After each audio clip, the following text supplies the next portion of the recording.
बिस्मिल्लाहिर्रहमानिर्रहीम, अस्सलाम वालेकुम, good morning and welcome to morning at home. मैं हूं जुगन काजिम और मैं थोड़ी सी परेशान हूं आप लोगों के पॉइंट ऑफ व्यू से, खैर अपने पॉइंट ऑफ व्यू से भी, क्योंकि आजकल इठ चुको तो कोई एलर्जी निकलती है।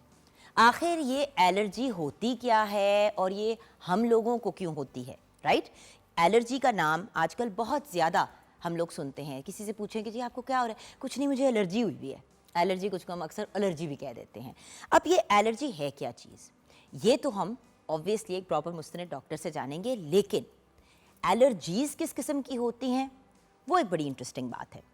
अगर हम बात करें खाने की एलर्जीज़ की, तो ये एक बड़ी कॉमन चीज़ है जिसके बारे में हम अक्सर सुनते भी हैं और यंग लोग जो हैं इससे सफ़र भी करते हैं, क्योंकि बहुत ही छोटी एज पे जो है वो एलर्जीज़ रूनुमा हो जाती हैं या इंसान को पता चल जाता है। अच्छा, बाहर के ममालिक में एक एलर्जी जो बहुत कॉमन है और जानलेवा भी हो सकती है अगर आपको उसकी सीवियर रिएक्शन हो, तो वो है पीनट एलर्जी। जी हाँ, मूंगफली हर बंदे को सूट नहीं करती और for some weird reason western world में हम बहुत ज़्यादा पीनट एलर्जी या नट एलर्जी से रिलेटेड बातचीत सुनते हैं। सबसे ज़्यादा लोगों को एलर्जी होती है नट, जिसका नाम है पीनट यानी कि मूंगफली। अच्छा, मूंगफली के अलावा भी जिन लोगों को जनरल नट एलर्जी होती है, यानी कि हर किस्म के नट से होती है, वो पिस्ता, बादाम, काजू, मूंगफली कोई भी चीज़ नहीं खा सकते इससे रिलेटेड। अच्छा, अंडे की एलर्जी भी एक बड़ी कॉमन एलर्जी है जो हम पाकिस्तान में भी देखते हैं। अब अंडे की एलर्जी में भी बड़े मेजर इश्यूज हो सकते हैं, लेकिन बेसिकली अंडा डाइजेस्ट नहीं होता और इस वजह से आपके पेट में मसाइल हो जाते हैं निज़ाम हज़म के। दैन एक और एलर्जी जो बड़ी कॉमन है, जिसके बारे में जब लोग सुनते भी हैं तो वो परेशान हो जाते हैं, वो है दूध की एलर्जी।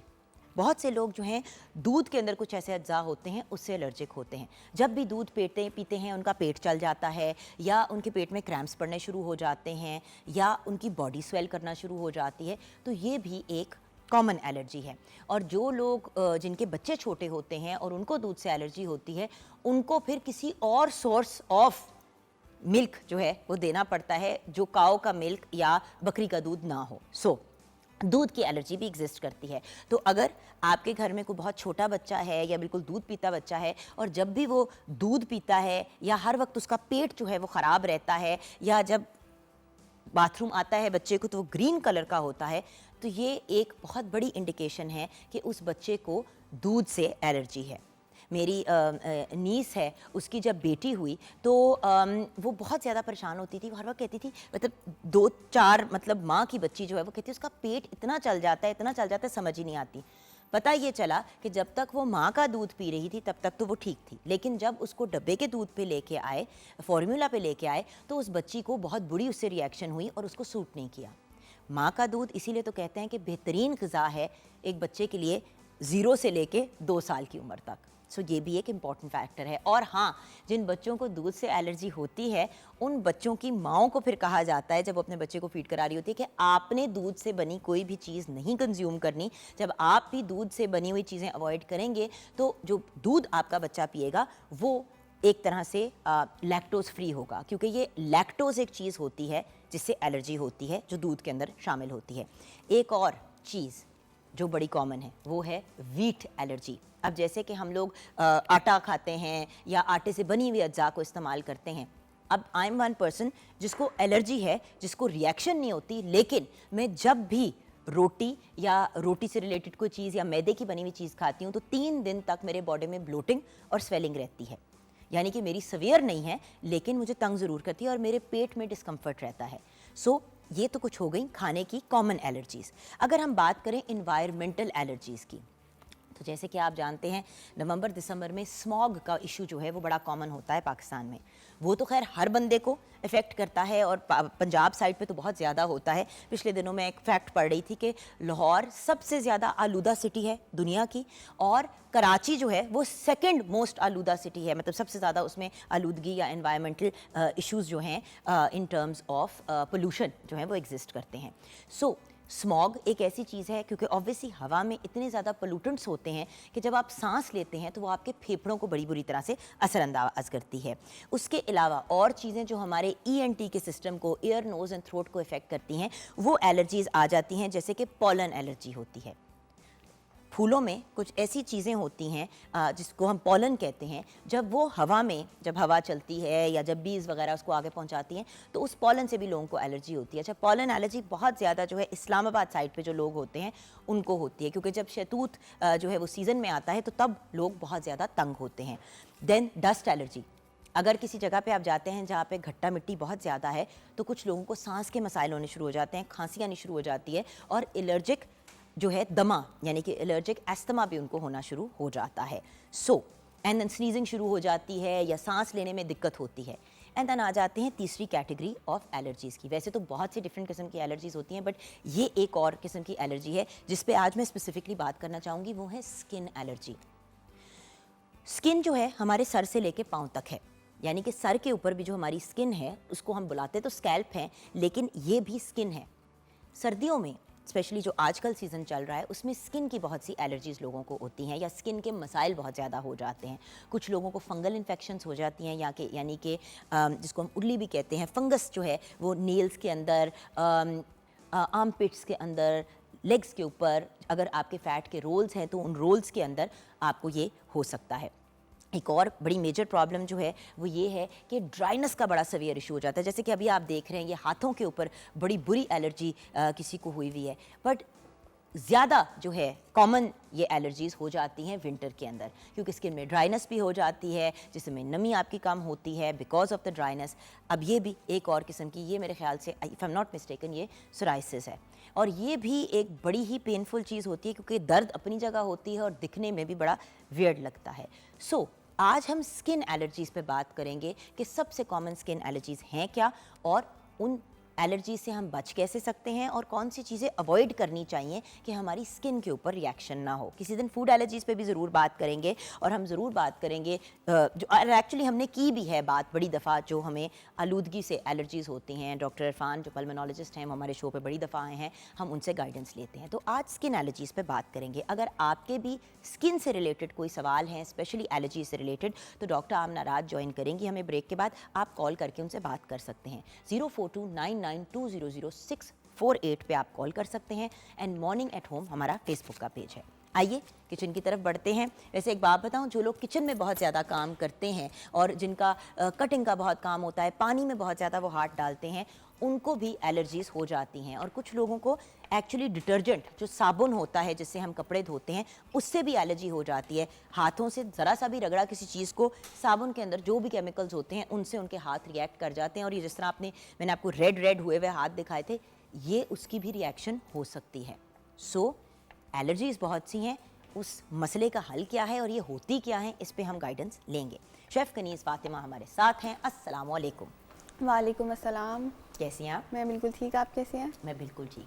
आज मेन्यू में क्या है हमारे? आज अल्फ्रेडो पास्ता है और साथ चीज़ी गार्लिक ब्रेड। नाइस। तो let's go to our recipes. अभी आप गार्लिक कुछ चॉप कर रही हैं ना? जी। तो रेसिपी की तरफ आते हैं। सबसे पहले अल्फ्रेडो पास्ता की तरफ, उसके इंग्रेडिएंट्स की तरफ आते हैं। गोश्त 1 किलो, नमक 1 चाय का चम्मच, काली मिर्च 1 चाय का चम्मच, लहसुन पाउडर 1 चाय का चम्मच, पेपरिका पाउडर 1 चाय का चम्मच, सोया सॉस 1 खाने का चम्मच, मक्खन 4 खाने के चम्मच, ऑरिगेनो 2 चाय के चम्मच, दूध 3 कप, सफ़ेद मिर्च 1 चाय का चम्मच, चेडर चीज़ 100 ग्राम, मोज़रेला चीज़ 120 ग्राम, पास्ता 600 ग्राम, मशरूम 1/4 कप और जैतून 2 खाने के चम्मच, मतलब ऑलिव्स। तो इसका मेथड ये है, सबसे पहले हम पास्ता को बॉईल कर लेंगे और उसके बाद हम अपनी अल्फ्रेडो सॉस तैयार करेंगे। बटर में मैदे को अच्छे से हम पहले पकाएंगे। पकाने के बाद हम दूध डालेंगे। दूध अच्छे से हमने विस्क करके डालना है ताकि लम्स ना बने। उसमें हमारा ब्लैक पेपर जाएगा, ऑरिगेनो जाएगा, काली मिर्च जाएगी, नमक जाएगा और मोज़रेला और चेडर चीज़ जाएगी। सॉस जब रेडी हो जाए उसके बाद आपने पास्ता को बॉईल कर लेना है और जो हमारा चिकन होगा उसमें हमने काली मिर्च, नमक और ऑरिगेनो लगा के उसको हमने अलग से फ्राई करना है और बॉयल पास्ता उस सॉस में ऐड करना है और चिकन के क्यूब्स कट करके उसके ऊपर सर्व कर देना है। वंडरफुल। और अब हम आएंगे चीज़ी गार्लिक ब्रेड की तरफ। उसके इंग्रेडिएंट्स हैं डबल रोटी 15 से 16, लहसुन 10 से 12 जवे, धनिया आधा कप, ऑरिगेनो 1 चाय का चम्मच, चीज़ 2 कप। इसकी रेसिपी ये आज हम थोड़ा बटर नहीं डालेंगे हम इसमें? जी, इसमें बटर नहीं डालेंगे? जी, इसमें बटर भी डालेंगे। ठीक है। इसकी आज हम थोड़े डिफरेंट तरीके से बना रहे हैं, वरना हमने देखा होगा वो ओवल शेप में अक्सर गार्लिक ब्रेड्स होती और हैं। वो हर वक्त अवेलेबल भी नहीं होती ना, वो अब हर आप वक्त- पहले जाके वो फ्रेंच ब्रेड ढूंढें और उसको बिल्कुल। बनाएं। तो अगर आपके घर में नॉर्मल ब्रेड भी है तो आप रेगुलर ब्रेड पे भी बना सकते हैं। तो इसीलिए आज हम क्या कहते हैं, उसमें हम मोज़रेला चीज़ लगाएंगे सेंटर में, इधर लेफ़्ट एंड राइट इसके दोनों साइड्स पे हम लगा के ये सारा बैटर सेंटर में हम मोज़रेला चीज़ रखेंगे। देन इसको कट करेंगे ताकि जब वो कट हो तो वो चीज़ी स्ट्रेच हो, ठीक है। तो वो बहुत एक अच्छा लगेगा और ये ब्रेड इजीली अवेलेबल भी होती है। वंडरफुल। तो ये हो गई हमारी रेसिपीज़। अब चलते हैं ब्रेक की तरफ। ब्रेक के बाद ज्वाइन करेंगी द ब्रिलियंट डॉक्टर आमना राज, और वो हमें गाइडेंस देंगी कि एलर्जी होती क्या है और स्किन की एलर्जीज़, जिसके बारे में आप लोग बहुत गिले शिकवे भेज रहे हैं। तस्वीरें भी आप लोगों ने अपनी पर्सनल हमारे साथ शेयर की कि ये हो रहा है, पता प्लीज़ डॉक्टर से पूछें कि ये क्या है, क्योंकि हर इंसान की एक्सेसिबिलिटी जो है वो डर्मेटोलॉजिस्ट या स्किन एक्सपर्ट के पास नहीं होती। तो आज का शो उन सब लोगों के लिए है जो स्किन एलर्जी से तंग है। ब्रेक के बाद ये बात करेंगे।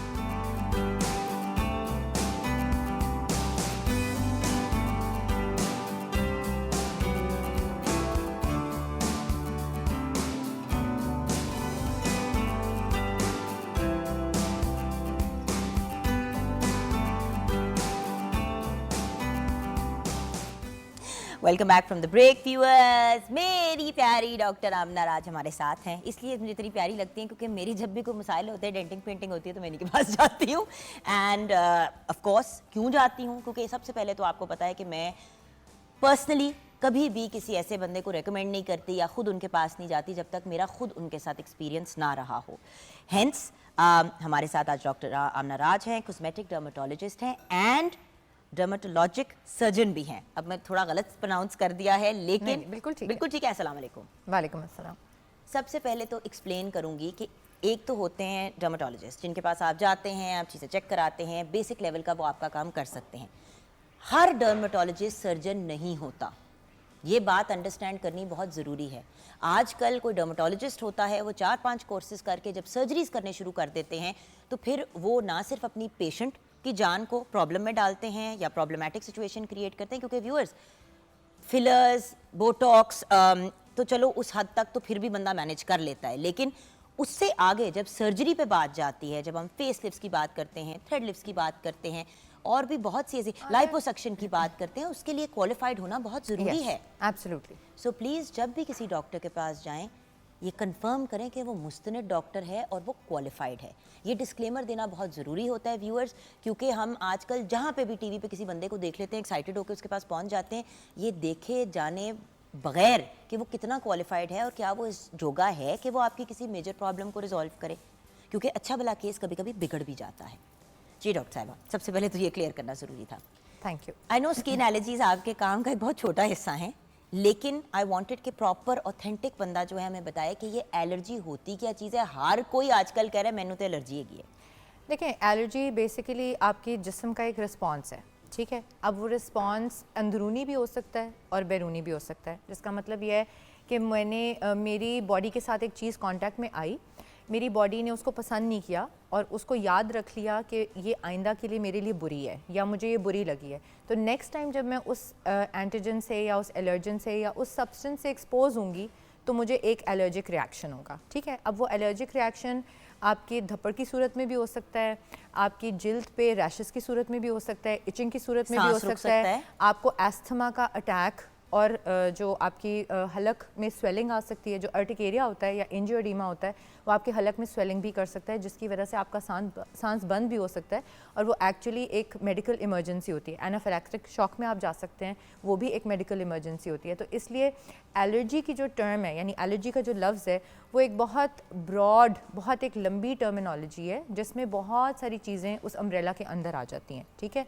स्किन रैशेस भी, आपकी आंखों पे एलर्जी, आपको कॉन्टैक्ट डर्मेटाइटिस अगर हो गया, यानी आपने फेस पे कोई चीज़ लगाई है। आपको याद है कि जब मुझे हाथों पे हो गया था और हमने जब बहुत ज़्यादा वापस गए कि क्यों हुआ था, तो मैंने एक ऐसा हैंड वॉश यूज़ किया था जो मैंने कभी पहले नहीं यूज़ किया था, और उसको यूज़ करने के बाद एक ऐसी रिएक्शन हुई जो काफ़ी अरसे तक चली। बिल्कुल। तो एक्जिमास भी एलर्जीज में आते हैं, अर्टिकेरिया भी एलर्जी में आता है, एंजियोएडिमा भी एलर्जी में आता है, आपके जो एटोपिक डर्मेटाइटिस हैं, एरो एलर्जिक जो हवा में एलर्जन से आपकी डस्ट, पोलन वगैरह, उससे एक्जिमा जो डैंड्रफ भी ये चीज इसके जुमरे में आता है? डैंड्रफ इस अगर तरह सिर्फ जुमरे में आपको आता है, सर्दियों में हो फॉर एग्जांपल, वो आपका सेबोरिक डर्मेटाइटिस होता है जी। वो एक एक्जिमा की किस्म है, वो एक आप उसको एक तरह की एलर्जी कह सकते हैं क्योंकि वो आपकी लोग उसको कॉमनली उसके साथ इचिंग होती है, रेड पैचेस बन जाते हैं, तो वो इरिटेशन होती है।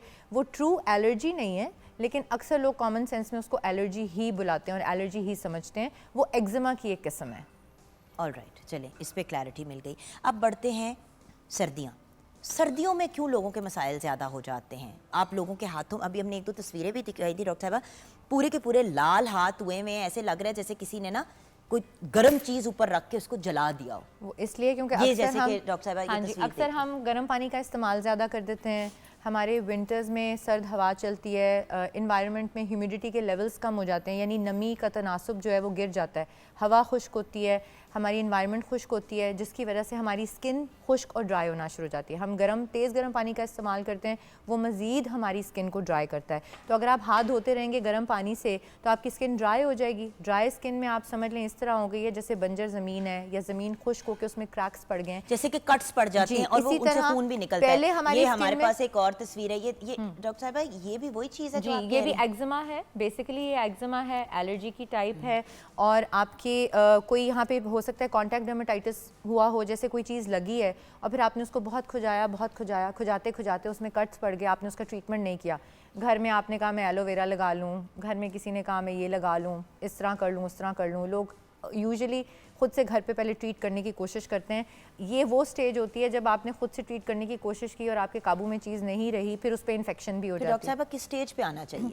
यूजुअली अगर आपने घर में कोई आपको एलर्जी क्योंकि जब तक इतना बेड़ा गर्क नहीं होता और कोई ज़बरदस्ती नहीं लेके जाता, क्योंकि सबसे ज़्यादा ख़वातीन की ये प्रॉब्लम है, मर्द हज़रात छींक मारते हैं तो अस्पताल पहुंच जाते हैं, ख़वातीन जब तक साह नहीं रुक रहा होता और मुंह नीला नहीं हो जाता, मरने वाला नहीं हो जाता, जाती नहीं है। देखिए अब इसमें जो आपकी जिल्द पे जो एक्जिमाज हैं यानी इचिंग या एलर्जी है, जो आपको स्किन रैश है, अगर आपने इतना हो गया कि वो आपको नॉर्मल एंटी एलर्जी से कंट्रोल नहीं हो रहा, आपने घर में कोई हल्का फुल्का मॉइस्चराइज़र था वो अप्लाई कर लिया लेकिन वो इचिंग कंट्रोल नहीं हो रही और वो सिम्टम्स बढ़ रहे हैं, या आप कोई रिपीटेडली चीज़ इस्तेमाल कर रहे हैं और आपने कोई टोटका किया है और वो आपका मसला बढ़ता जा रहा है, तो फिर बेहतर तो यही है कि डर्मेटोलॉजिस्ट जो है उससे हेल्प ली जाए और उससे इलाज कराया जाए। अगर किसी को धप्पड़ बन रहे हैं तो उस सिनेरियो में मैं हमेशा कहूँगी कि अगर एक आधी दफ़ा आपने एंटी एलर्जी लिया और आपको घर पे आराम नहीं आया तो आपको धप्पड़ को नॉन सीरियसली नहीं लेना चाहिए। धप्पड़ का अर्टिकेरिया के लिए उसकी एक एक्यूट फॉर्म भी होती है, क्रॉनिक फॉर्म भी होती है, उसके अंदरूनी वजूहात भी हो सकती हैं और वो बहुत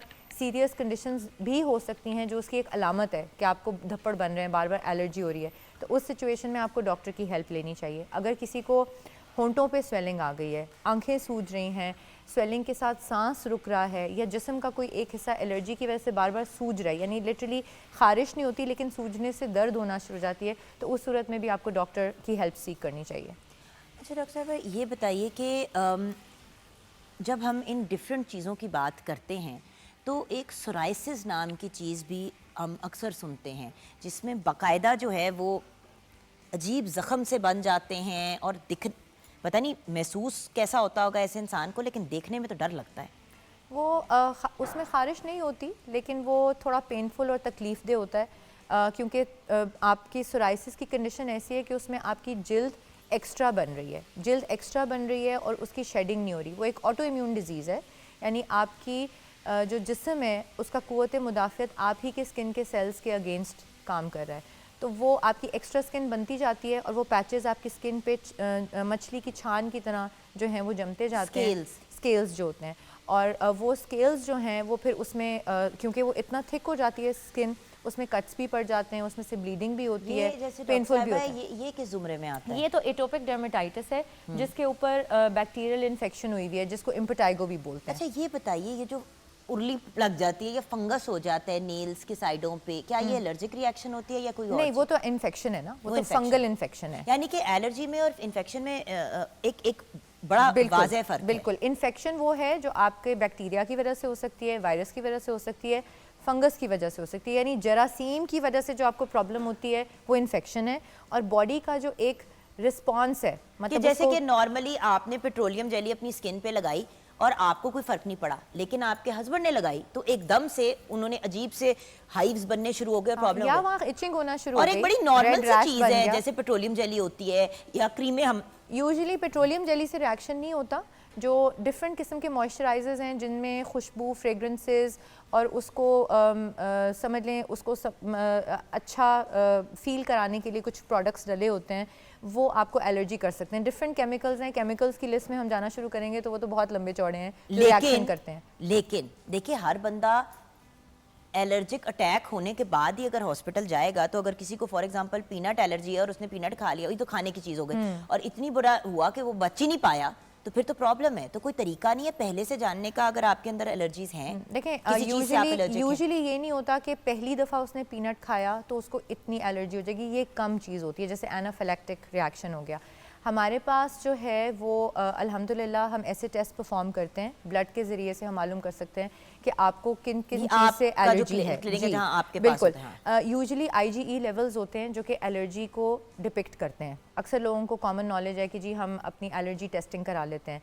एलर्जी टेस्टिंग सिर्फ जिल्द से बाहर से नहीं होनी, हम पैच टेस्ट भी करते हैं और ब्लड के साथ IgE लेवल्स भी करते हैं। पैच टेस्ट एक ऐसा टेस्ट है जो आपको अगर बार बार कोई चीज़ लगाने से आपको किसी जगह पे एलर्जी हो रही है, जैसे आंखों में कोई ड्रॉप्स डालने से एलर्जी हो रही है, कोई मेकअप करने से एलर्जी हो रही है, कोई अंगूठी पहनने से, निकल की आप पहनते हैं, घड़ी का स्ट्रैप है, बेल्ट का स्ट्रैप है, बहुत सारे लोगों को उन स्पॉट्स पे एलर्जी होना शुरू हो जाती है। हेयर डाई लगाते हैं, उससे एलर्जी होना शुरू हो जाती है। उसके लिए जो टेस्ट है उसको पैच टेस्ट बोलते हैं और वो हम आपके बैक पे बेसिकली 30-40 डिफरेंट तरह के इंटरनेशनल और यूरोपियन सीरीज़ के हम टेस्ट परफॉर्म करते हैं। वो आपकी बैक पे हम 3 पैचेस लगा देते हैं जिसमें 30 डिफरेंट केमिकल्स लगते हैं और वो आपके 2 दिन तक लगा रहता है। 2 दिन के बाद उसको उतारते हैं, फिर चेक करते हैं कि किस केमिकल के अगेंस्ट आपको एलर्जिक रिएक्शन हुआ। तो एक तो वो चीज़ है। दूसरी चीज़ आपका ब्लड टेस्ट है जिससे हम IgE लेवल्स चेक करते हैं। एक तो आपके टोटल IgE लेवल्स हो गए जिससे हमें पता चलता है कि बॉडी में, ब्लड में एलर्जी है या नहीं है, ठीक है। दूसरा जो स्पेशलाइज्ड टेस्ट है वो IgE with food and environmental allergens, यानी हमारे क्लिनिक पे मैक्सिमम पूरे पाकिस्तान में जो पैनल ऑफ एलर्जेंस हम करते हैं वो तकरीबन 70 एलर्जेंस हैं, 35 फूड और 35 एनवायरमेंटल, जो कि 35 तरह के मुख्तलिफ खाने की चीज़ों से हम आपको चेक कर सकते हैं कि इन कॉमन चीज़ों से आपको एलर्जी तो नहीं है।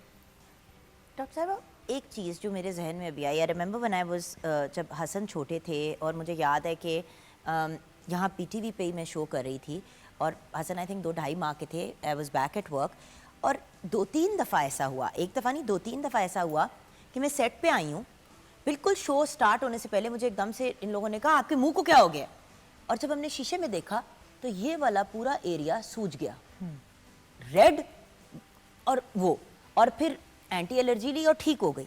मुझे आज तक नहीं समझ आई कि वो 3-4 दफ़ा क्यों हुआ, मुझे होके ख़त्म हो गया और कोई मुख्तलिफ चीज़ नहीं की, वही एग्जैक्ट जो रूटीन थी उसी में हम चल रहे थे। समटाइम्स जैसे स्किन सिर्फ ड्राई हुई होती है, आपने और कुछ नहीं किया, आपकी स्किन ड्राई थी, उसके ऊपर आपने वही सेम प्रोडक्ट लगा लिया जो आप रूटीन में यूज़ करते हैं, लेकिन वो आप पहले नॉर्मल स्किन पे यूज़ करते हैं, एक तो उसकी वजह से हो सकता है।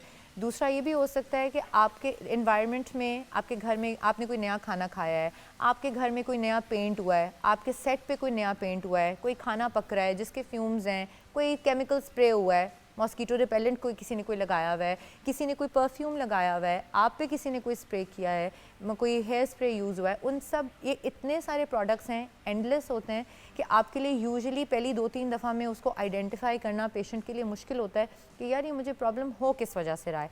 अक्सर जब तक आप रिपीटेडली जिसके लिए ये टेस्ट जो आप कह रही हैं बड़ा ज़रूरी है। एक तो टेस्ट ज़रूरी है, दूसरा फिर हम पेशेंट को कहते हैं कि वो एक डायरी मेंटेन करना शुरू करें। जिनको एपिसोड्स हो रहे होते हैं हम कहते हैं अपने खाने की डायरी मेंटेन करें, आप अपने जो प्रोडक्ट्स यूज़ करें उनको डायरी में लिखें, आप नोट डाउन करें। हम प्रॉपर हिस्ट्री और डिटेल में जाते हैं, तभी अक्सर जो है वो हम आपकी प्रॉब्लम को आइडेंटिफाई कर पाते हैं। अभी लिटरली पिछले 1-2 महीने की बात है, हमारे पास एक पेशेंट आ रही थी, बेचारी 45-50 साल की खातून थी, बड़ी कहीं दूर किसी डेरा गाजी खान टाइप गांव से आ रही थी, पूरी बॉडी एलर्जी से भरी हुई थी।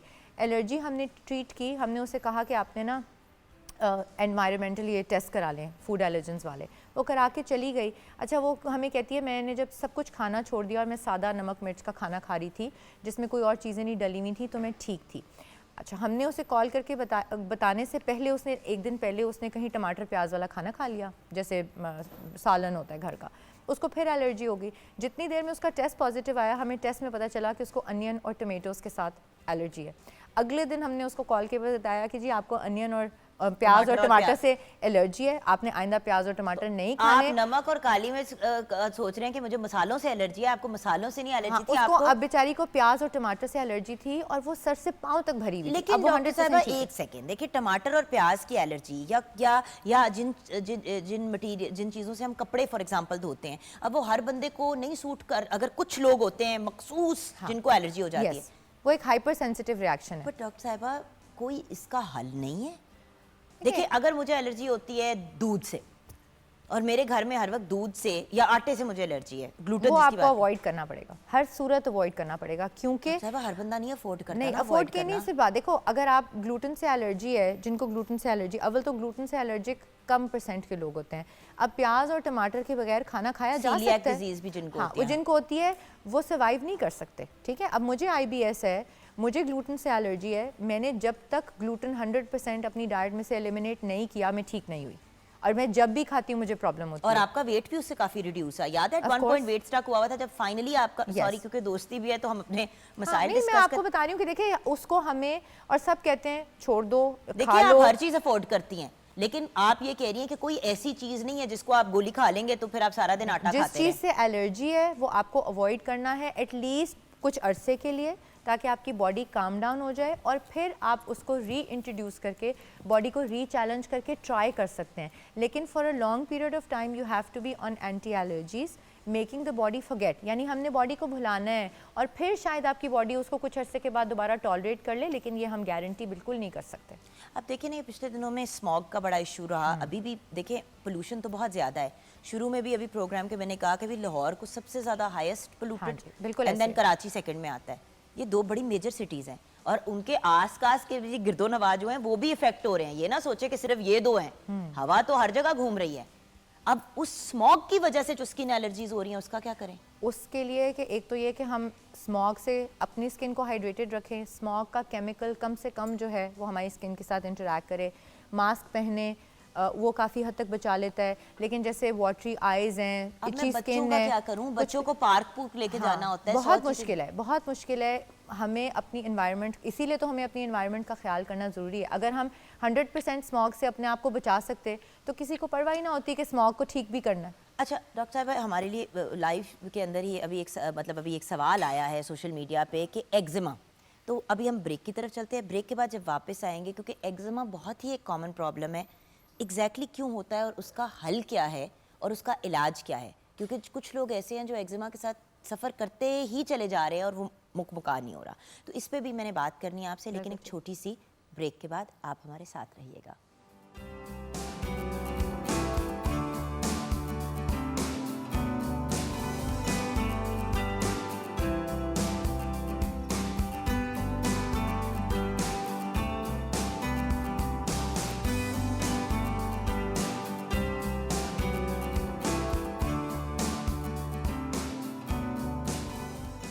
Welcome back from the break viewers. हम अभी यही ब्रेक में डिस्कस कर रहे थे कि हम लोग इतने ज़्यादा एंटी एलर्जीज ले लेके तंग हैं, एंड बात ये कि व्यूअर्स अगर डॉक्टर्स को भी लेने पड़ रहे हैं एंटी एलर्जीज तो कोई क्विक फिक्स नहीं है।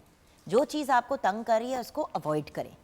दो सवाल हैं डॉक्टर साहिबा, बड़े सवाल हैं। एक तो स्किन कैंसर का भी सवाल आ गया इन द ब्रेक कि ये जो स्किन का कैंसर हो जाता है क्या ये भी एलर्जीज की वजह से होता है? तो अगर हम पहले स्किन कैंसर टच कर लें उसके बाद एक्जिमा। ठीक है, स्किन कैंसर यूजुअली जो है वो एलर्जीज़ की वजह से नहीं होता।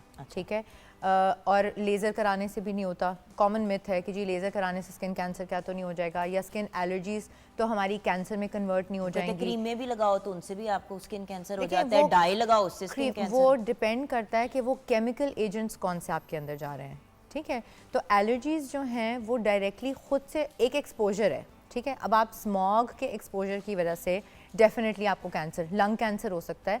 स्किन का कैंसर शायद अगर कोई बहुत ही लंबा अरसा कोई चलता रहे तो, बट इट्स रेयर।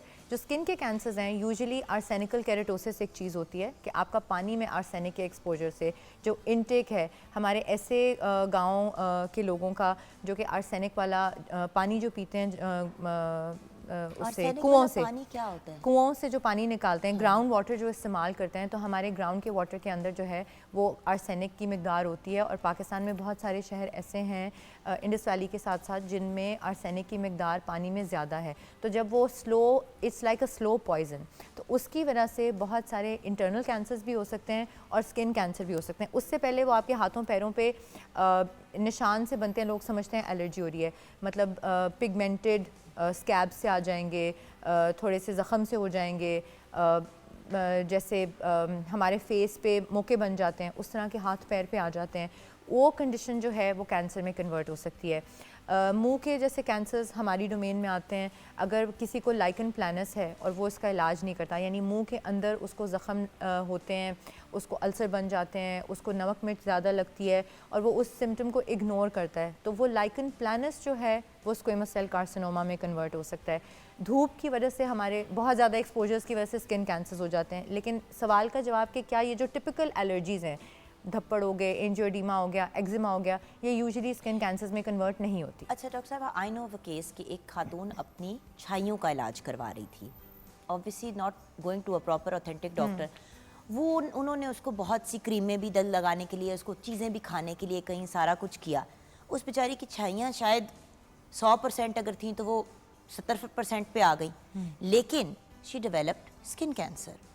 एंड वो कहती है कि मुझे लगता है कि ये डायरेक्ट कोरिलेशन थी जो ये मेरी ट्रीटमेंट्स कर रहे थे, क्योंकि बड़ी अजीबो गरीब किस्म की इसको दी।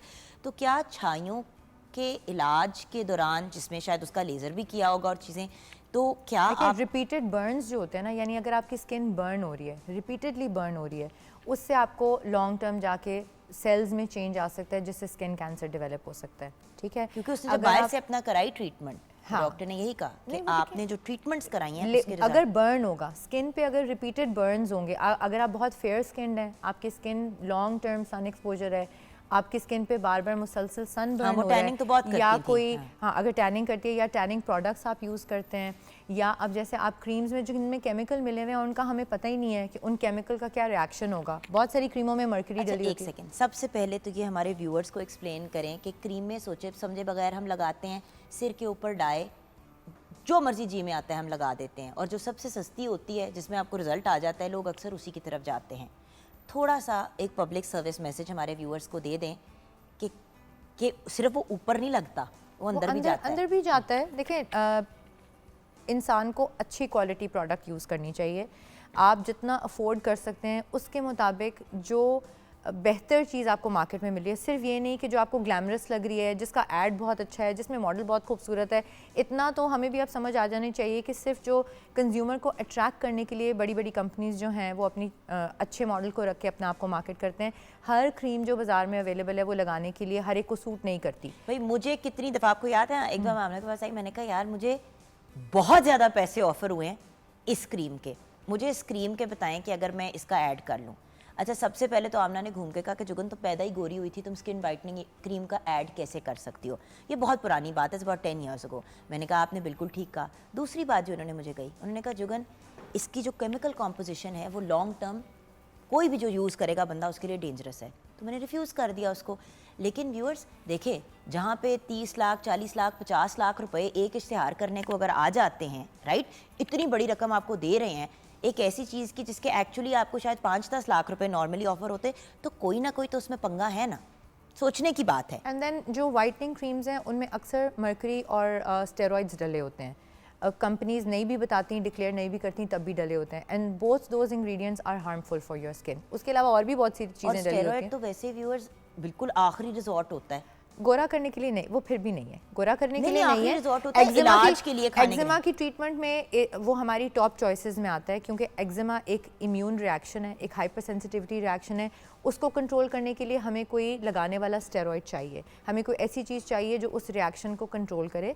और स्टेरॉइड्स जो हैं वो टॉपिकल जो लगाने वाले स्टेरॉइड्स होते हैं वो स्किन की एलर्जी को कंट्रोल करने में एक बहुत इंपॉर्टेंट ड्रग है। लेकिन डॉक्टर बताए ना आपको। हाँ, बात मतलब जुगन डिसाइड करे कि मैंने बहुत से शोज कर लिए हैं मॉर्निंग शो के, तो अब मैं खुद एक डॉक्टर हूँ। और आपको एक बात बताऊँ व्यूअर्स, एक दो दफ़ा मैं ऑन एयर भी मानने के लिए तैयार हूँ, मुझे कहते हैं ना, मुझे उसकी साइंस में बात करी थी, एक बड़ी दफ़ा मैंने 2 दफ़ा एक साइंस लड़ाई और रोती हुई फिर मैं इनके पास गई कि मैंने ये मैंने किया है। तो उन्होंने मुझे घूम के यही कहा कि भाई जब तुम्हारी एक्सेस है, तुम आ सकती हो, तुमने खुद क्यों ये किया?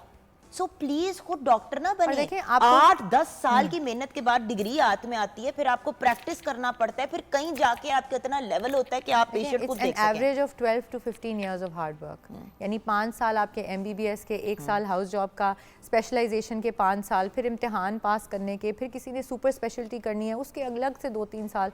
तो बेचारा डॉक्टर तो 12-15 साल अपनी ज़िंदगी के वही बनने में लगा देता है। अब जैसे कि आपने वेट लॉस के ऊपर जो ये सारा आप 10 साल से मुझे पता है you are interested in working on weight loss. और मैंने अलग से सर्टिफिकेशन की, इंग्लैंड से, ताकि मैं अपने जो पेशेंट्स हैं, अपने क्लाइंट्स हैं, क्योंकि मैं लाइपोसक्शन करती हूँ, मैं उनके नॉन सर्जिकल प्रोसीजर्स करती हूँ, तो मैं उनको डाइट और न्यूट्रिशन के लिए गाइड करना चाहती थी और उनको मेडिकेशंस देना चाहती थी, लेकिन मैं खुद से नहीं देना चाहती नहीं ऑपरेशन करने की, और आप नॉर्मल तरीके से वेट लूज कर सकते हैं थ्रू डॉक्टर्स, वो जो कहते हैं ना प्रॉपर तरीके से ऑब्जर्वेशन के अंडर, तो वो बेहतर नहीं है? अब मेरी टीम है पूरी जिस पे न्यूट्रिशनिस्ट है, न्यूट्रिशनिस्ट अपना काम करती है, मेडिसिन को जो प्रिस्क्राइब करना है, प्लान बनाना है, डिसाइड करना है, वो मेरा काम है, क्योंकि मैं बहुत प्राउडली कह सकती हूँ कि मैंने एक सेपरेट स्पेशलिटी को सीख के हम करने की कोशिश करते हैं। देखें आपके उसके नीचे 8 किलो मेरा वेट, अब कितनी देर में हो गया? 3 महीने, तकरीबन 3 मंथ्स। 3 मंथ्स में 8 किलो मैंने अपना वेट कम किया है डॉक्टर साहिबा की ऑब्जर्वेशन के अंडर। देखिए जो चीज़ें एडमिट करने वाली हैं वो मुझे एडमिट करने में कोई इशू नहीं है, क्योंकि मेरा फंस क्या था वजन, मेरे इतने हार्मोनल इम्बैलेंस हुए थे व्यूअर्स, बिकॉज ऑब्वियसली मैं इतनी ट्रीटमेंट से गुजरी हूँ अपने बच्चों के लिए, और कंसीव करना और वो सारा कुछ, और सबको पता है। तो इन सब चीज़ों से आपका सिस्टम उल्टा पुल्टा हो जाता है। तो जब इतना सब कुछ करा लिया तो डॉक्टर के पास जाके अपना इलाज कराओ ना, खुद डॉक्टर ना बनो। अच्छा डॉक्टर साहिबा, मैं यहाँ पे कहूँ, सॉरी एक बात, जो पब्लिक सर्विस मैसेज की बात हो रही थी, गवर्नमेंट हॉस्पिटल्स में क्वालिफाइड डॉक्टर्स बैठते हैं। आप एक्सेस, आपके पास बहुत आप बजट नहीं स्पेंड करना चाहते, you can go to government hospitals, you can see proper certified people there. आप डर्मेटोलॉजिस्ट को गवर्नमेंट अस्पताल में जाके दिखाएं, उनसे दवाई लिखवाएं। और by the way government hospital में बेस्ट डॉक्टर्स बैठे होते हैं, मतलब बिल्कुल, क्योंकि वो क्वालिफाइड होते हैं। देखें, अगर एक क्वालिफाइड डॉक्टर के अंडर सुपरविजन उनके जूनियर्स भी काम करें, दे आर गुड इनफ। अगर आप प्राइवेट अपने करीब के किसी अस्पताल में जाके डर्मेटोलॉजिस्ट को दिखाना अफोर्ड कर सकते हैं, उसको दिखाएं। जिसको दिखाना, जिस हद तक आप अफोर्ड कर सकते हैं, कोशिश करें कि सोच समझ के अपनी बेस्ट अवेलेबल ऑप्शन के पास। डॉक्टर साहिबा, इमरजेंसीज में अक्सर सर्विसेज हॉस्पिटल हो गया, डॉक्टर्स हॉस्पिटल हो गया, मेयो हो गया, इन हॉस्पिटल्स हम लोग गए हैं। हाँ। और अल्लाह का शुक्र है इमरजेंसी कि इमीडिएट गवर्नमेंट हॉस्पिटल आपकी बेस्ट ऑप्शन है, इमीडिएट आपको जो रिस्पांस मिलता है। सो ये तो मैं बार बार कहूंगी, देखिए प्राइवेट सेक्टर से चाहे डॉक्टर आए यहाँ पे बैठे, चाहे अपना राज क्यों ना हो, मेरी दोस्त क्यों ना हो, अल्टीमेटली अगर आप नहीं अफोर्ड कर पाते private sector, you must go to the government hospital के doctor. Seek an opinion. Doctor, मैं कहती हूँ डॉक्टर के पास जाएं, जिस मर्जी डॉक्टर के पास जाएं।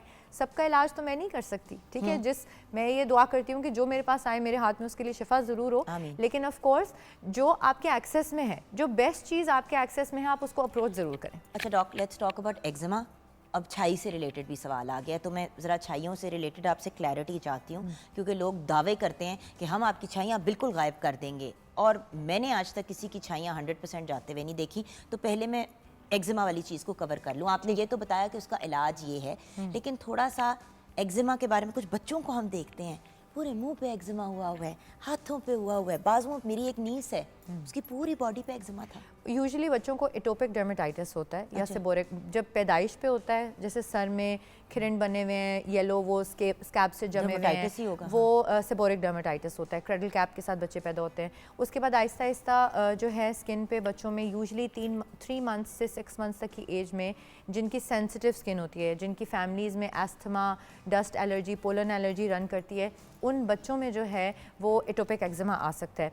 Atopic eczema basically itching, redness, rash, बचपन से जिसको हो, जिनकी स्किन सेंसिटिव हो, उनको जो है वो बनना शुरू हो जाता है। और उसका इलाज बेसिकली यही है कि अंडर कंट्रोल रखा जाए। Mainly it's because of dry skin. अगर आप ड्राई स्किन को कंट्रोल कर लेते हैं, ड्राई स्किन पे आप मॉइस्चराइज़र यूज़ कर लेते हैं, कोई बहुत हार्श केमिकल्स नहीं यूज़ करते, तो मैक्सिमम टाइम के लिए उसको अंडर कंट्रोल रख सकते हैं। इट्स अ ट्रीटेबल कंडीशन, जिसका मतलब ये है कि आप अपने बच्चे का इलाज करके उसको बिल्कुल ठीक रखें। आहिस्ता आहिस्ता उसकी स्किन उस एलर्जी को भूल जाएगी और the child will grow out of it. और जिनको नहीं रहता, कुछ हैं कि जिन एडल्ट एटोपिक डर्मेटाइटिस में भी चले जाते हैं, यानी बचपन से उनको एटोपिक डर्मेटाइटिस होता है और होते होते वो बड़े हो जाते हैं, तब भी उनको कुछ ना कुछ रहता है। इसमें यूजुअली आपके फ्लेक्चर्स में कोनियों में पे? आ जाता है, टांगों के पीछे आ जाता है, फेस पे, नेक पे बहुत पे कॉमन देखना। है, रैशेज होना, और हाथों अगर पे बहुत रोल्स आता है, वगैरह, मतलब अगर जिस तरह छोटे बच्चे कभी कभी जरा हेल्दी साइड पे होते हैं तो उनके रोल्स में फोल्ड्स भी में भी आ जाता है। तो मेनली हाँ। ड्राई स्किन है, ड्राई सेंसिटिव स्किन, जिसके ऊपर आपकी जो है ना उसी से फिर हाइपर सेंसिटिविटी रिएक्शन शुरू होता है। फाइनल क्वेश्चन, सॉरी मैंने बहुत सर खाया आपका, मुझे पता है मेरे पकड़ो, क्योंकि इतने क्वेश्चंस आते हैं जब भी हम स्किन से रिलेटेड करते हैं बात, बल्कि मैं आपके साथ वेट लॉस पे भी करना चाहूँगी एक program at some point in the Of course. Future, because लोग जो है ना फ़ौरन काटापीटी की तरफ चले जाते हैं, जो साहिब हैसियत होते हैं, और जो नहीं साहिब हैसियत होते हैं उनके लिए भी तो कुछ होना चाहिए। लेकिन सबके लिए समझने की बात है कि वेट लॉस जो है, सिर्फ एक टिप दूंगी, लाइफस्टाइल मॉडिफिकेशन है। कोई भी ये नहीं सोच सकता कि मैंने ये 2 महीने मुंह बंद करना है, वज़न कम कर लेना है और फिर सारी ज़िंदगी के लिए मैं पतला दुबला रहूँगा। कांस्टेंट एफर्ट है, आपने अपने खाने पीने की आदत को चेंज करना है, उतना खाना है जितना आपका वज़न कंट्रोल रहे, और वॉक और किसी हेल्दी एक्टिविटी को अपनी ज़िंदगी का हिस्सा बनाना चाहिए। ये मुझे लेक्चर दिया गया था, फिर जाके मैंने को 8 किलो कम किया, आई थिंक 8 किलोज हो गए, अब 7 या 8 किलोज हो गए। अच्छा ये बताइए फाइनली, छाइयाँ, छाइयों के बारे में बहुत बातें की जाती हैं, लोग 50,000 किस्म की ट्रीटमेंट्स कर रहे हैं, कुछ बहुत महंगी और कुछ फलां क्रीम ट्यूब लगा लें मुंह के ऊपर। प्लीज़ मुझे बता दें कि छाइयाँ ख़त्म होती हैं? देखिए सच्ची बात करनी है, नहीं, मैं बिल्कुल ऑनेस्ट बात करूंगी। बड़े तंग हैं जो जिनको है। क्लेम करते हैं कि जी इस ट्रीटमेंट से 100% हर एक में चला जाएगा, ऐसा पॉसिबल मोस्टली नहीं होता। छाइयों को हम ट्रीट कर सकते हैं, अक्सर हम 90-95% तक उनको कंट्रोल करने में सक्सेसफुल हो जाते हैं। उसमें मुख्तलिफ चीज़ें होती हैं, उसमें लगाने वाली क्रीम्स ऐसी हैं स्पेशली जिनमें स्टेरॉइड्स ना हो। उसके बाद कुछ एक्सफोलिएटिव ट्रीटमेंट्स होते हैं, यानी आपने डेड स्किन को उतारा, दवाइयाँ डीपर पेनिट्रेट की, जिसके हेल्प से छाइयाँ जाती हैं। जो लेज़र्स वगैरह आजकल जो बहुत कॉमन है, हम उसको as a last resort use करते हैं। हमारे पास तकरीबन कोई 50 दवाइयाँ हैं जो हम छाइयों के इलाज के लिए इस्तेमाल कर सकते हैं। हम यूजुअली पेशेंट को, मैं ये समझाती हूँ हमारे क्लिनिक में, कि हम लोएस्ट पोटेंसी से, या समझ लें सिंपल सी दवाई से शुरू करते हैं, और आहिस्ता आहिस्ता जो दवाई की इंटेंसिटी है या उसमें मुख्तलिफ़ दवाइयों की एडिशन हम एक समझ लें उसके लिए एक मिक्सचर क्या बनाना शुरू कर देते हैं, 2-3 डिफरेंट दवाइयाँ डिफरेंट टाइम्स पे देना शुरू कर देते हैं। जैसे आपकी क्लिनिक में आपका फार्मासिस्ट तो है, और जो साइंस वो अगर जैसे किसी को नॉर्मल आपको दवाई से आराम नहीं आ रहा और आपकी छाइयाँ ठीक नहीं हो रही, तो फिर कुछ ऐसे फार्मूलाज हैं जिनको जो सेफ़ हैं लेकिन स्ट्रॉन्ग हैं, उनको हम डिस्पेंस करा सकते हैं। वो अमेरिका में भी डिस्पेंस होती हैं, वो यूरोप में भी डिस्पेंस होते हैं, वो दुनिया में डॉक्टर की अंडर सुपरविजन दी जाती हैं, तो हम वो पेशेंट के लिए डिस्पेंस कराते हैं। माइक्रोडर्माब्रेजन हो गई, नैनो नीडलिंग हो गई, PRP हो गई, pico laser, Q switch laser, ये सब ट्रीटमेंट ऑप्शंस हैं, लेकिन ये एडजुवेंट थेरेपीज़ हैं, यानी इन चीज़ों को दवाइयों के अलावा किया जा सकता है। और मैं और मेरे क्लिनिक पे जितने भी हम 12-15 डॉक्टर्स हैं, वो लेज़र्स और ट्रीटमेंट को छाइयों के लिए as a last resort use करते हैं। अगर किसी पेशेंट को हमने इतना इलाज कर लिया है कि उसकी छाइयाँ 50% ठीक हो गई हैं या 70% ठीक हो गई हैं और उससे ज़्यादा ठीक नहीं हो रही, और वो भी अब तंग आना शुरू हो गया है, तो हम आहिस्ता आहिस्ता करके भी सिंपल ट्रीटमेंट्स को पहले डालना शुरू करते हैं। मेरे ख़्याल में मैंने सिर्फ 20-30% लोगों का मलाजमा 100% ठीक होता देखा होगा, जो कि फिर हमेशा के लिए ठीक रहता है। 60-70% लोग ऑन एंड ऑफ उसके साथ स्ट्रगल करते हैं, उनको मेंटेन रखना पड़ता है, और अक्सर हमारे पेशेंट्स बहुत ठीक हो जाते हैं और दवाइयों पे मेंटेन रहते हैं विदाउट टू मैनी लेज़र्स। तो हम लेज़र को बिल्कुल फ़ाइनल समझ लें कि आप मुझे हों और मैं 1 साल इलाज करा लूँ और मेरी हद हो जाए, तो फिर शायद मैं अपना भी लेज़र तब करूँगी। Thank you so much doctor साहिबा फॉर योर टाइम। सॉरी, बात हमने एलर्जीज की सिर्फ करनी थी, लेकिन इतने सवाल आ रहे थे, few topics, हम और इन डिटेल हम इन टॉपिक्स में, जैसे कि मुलाजमा है, छाइयाँ हैं, हम एक दिन मैं चाहूँगी कि हम ऑन एयर एक तो डिस्कस करें फर्स्ट स्टेप, फिर सेकंड स्टेप हम बेशक व्यूअर्स को दिखा के भी करें, कुछ इस टाइप का करेंगे ताकि हमारे मुलाजमा से रिलेटेड सिर्फ एक पब्लिक सर्विस मैसेज मैं ये दूंगी कि सब लोगों को एक तो सन ब्लॉक लगाना चाहिए। आपको ये नहीं सोचना कि डॉक्टर आमना कह रही हैं तो आपने जाके ज़रूरी एक इम्पोर्टेड सन ब्लॉक ख़रीदना है। लोकल सन ब्लॉक्स बहुत अच्छे बने हुए मिलते हैं। आपने जो मुझे रेकमेंड किया वो 800 रुपये का है शायद, UVA एंड UVB प्रोटेक्शन के साथ। ड्राई स्किन के लिए अलग होते हैं, ऑयली स्किन के लिए अलग होते हैं। आपकी ये एक्सक्यूज़ कि जी मेरा चेहरा ऑयली हो जाता है और मुझे अच्छा नहीं लगता, तो सीबम कंट्रोल वाले बहुत सारे ऑप्शंस अवेलेबल हैं। सन ब्लॉक लगाएं, और खुदारा मिक्स क्रीमों का इस्तेमाल जो है ना वो प्लीज़ बंद कर दें। Thank you so much, Amna. Always a pleasure and an honor having you on the You're show. most welcome. छोटी सी ब्रेक के बाद वापस आएंगे। काम करने वाली खवातीन यानी कि वर्किंग वुमेन के मसाइल क्या हैं, ये भी डिस्कस करना बहुत ज़रूरी है। वैसे तो आमना राज एक परफेक्ट कैंडिडेट है ये डिस्कस करने के लिए, लेकिन आज हम इनको डॉक्टर ही रखेंगे। ब्रेक के बाद वापस आते हैं।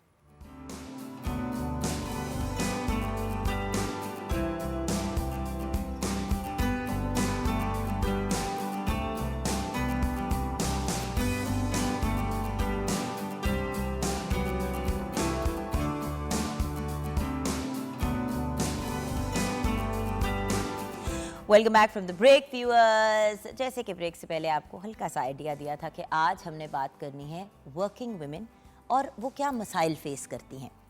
एक बड़ी इंटरेस्टिंग सी टग ऑफ वॉर चल रही होती है। वर्किंग वुमेन अक्सर घूम के कहती हैं कि भाई हम बहुत काम करते हैं, हम बहुत एफर्ट करते हैं, हमें घर भी देखना है, हमें काम भी देखना है, ये है वो है। दूसरे एंड पे जो होम मेकर्स होती हैं वो ये कहती हैं कि भाई हम अनपेड लेबर के तौर पे एक तरह से घर पे अपने काम कर रहे होते हैं, सारा कुछ कर रहे होते हैं, लेकिन हमें कोई रिकग्निशन और रिगार्ड नहीं मिलती। बल्कि वर्किंग वुमेन जो है वो घूम के ये कह रही होती हैं कि भाई ये तो कुछ करती ही नहीं है। हम दोनों पॉइंट ऑफ व्यूज़ को अंडरस्टैंड करते हैं। आपको भी पता है व्यूअर्स, मैं हमेशा ये कहती हूँ कि दुनिया का सबसे मुश्किल काम है to be a home maker, क्योंकि एक घर को होम बनाना बड़ा मुश्किल काम है।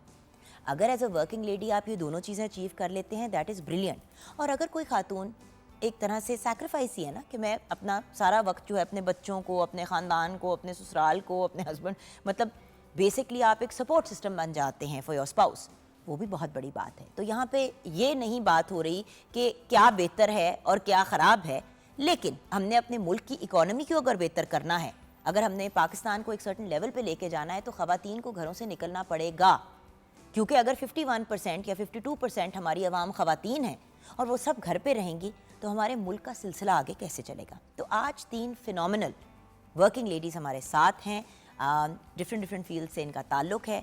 हमने सोचा आज इनसे जानते हैं कि क्या मसाइल हैं जो ये फ़ेस करते हैं। एक तो पर्सनल लेवल पे भी इंसान फ़ेस करता है, एक काम की कैपेसिटी में भी फ़ेस करता है, तो वो क्या है।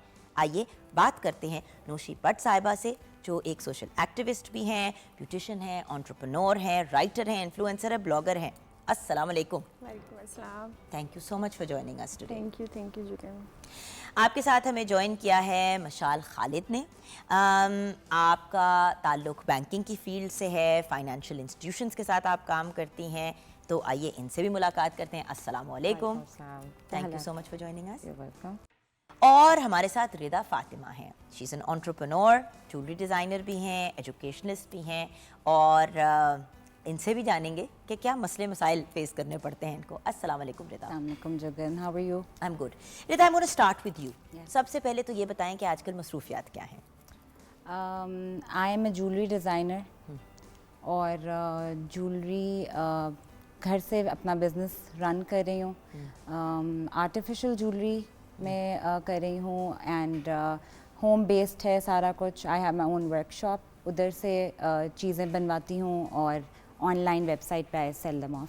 सो you are like a combination of a home maker and yes, you can say that. क्योंकि अब अल्लाह का शुक्र है कि सोशल मीडिया के एडवेंट से और मतलब डिफरेंट जो ये फॉरम, जिस तरह आपके पास यूट्यूब आ गया, आप अपने बिज़नेस को प्रमोट कर सकते हैं, सोशल मीडिया पे कर सकते हैं, आपने इंस्टाग्राम के ऊपर अपना पेज बना लिया और फेसबुक के ऊपर उसके थ्रू वेबसाइट तक लोग पहुँचे। मार्केटिंग हो जाती है आपकी। तो ये एक बड़ी पॉजिटिव चीज़ है, specially for people who want to be at home. Yes, और कोविड में तो बहुत ज़्यादा इस चीज़ का बेनिफिट हुआ उन लोगों को जो घर पे थे बिल्कुल। और इस तरह बिजनेस कर रहे थे। ओके, आपकी मसरूफियात क्या है मशाल?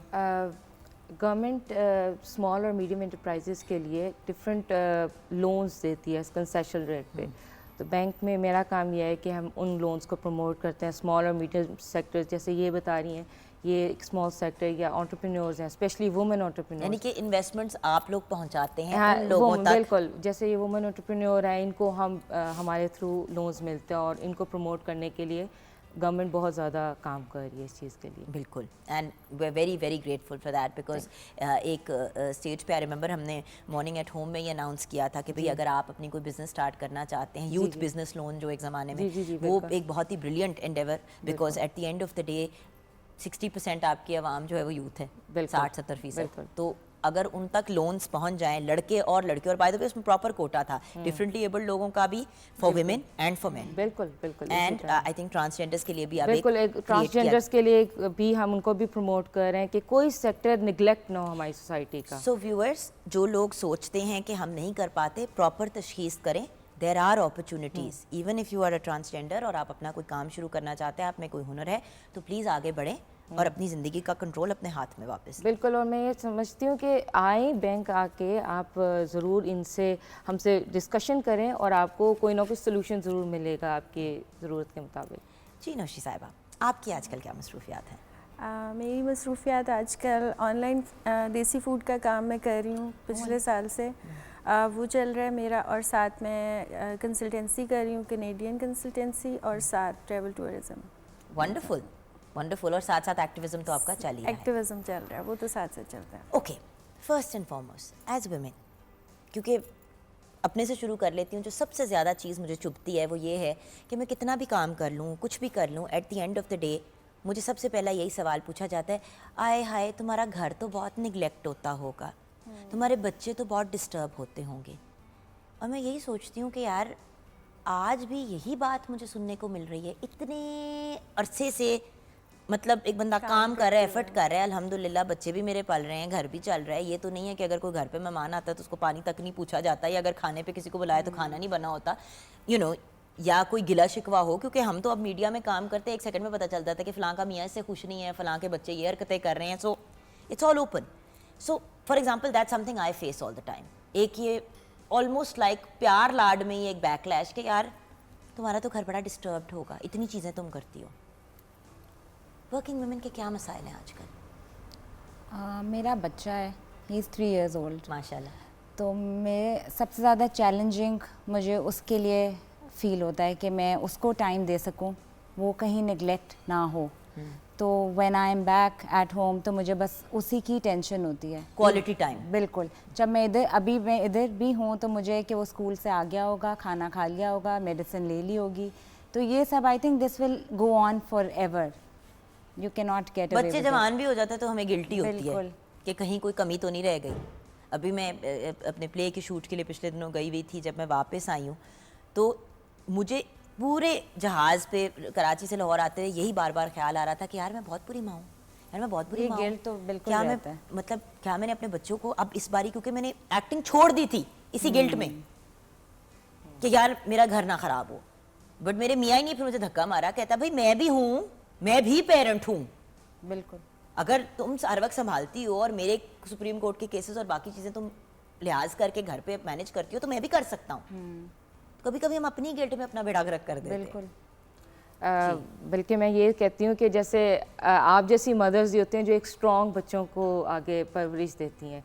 जब मेरी मदर एक होम मेकर है, लेकिन मैं बहुत प्राउड फील करती हूँ कि उन्होंने मुझे इतना स्ट्रॉन्ग बनाया है कि मैं आज इस काबिल हूँ कि अपने पाँव पे खड़ी हो जाऊँ। और मैं समझती हूँ कि वो एक खुदा ने औरत को एक मल्टीटास्किंग की एक इनेबल किया हुआ है कि वो बहुत सारे महाज पे जंग लड़ सकती है इकट्ठे।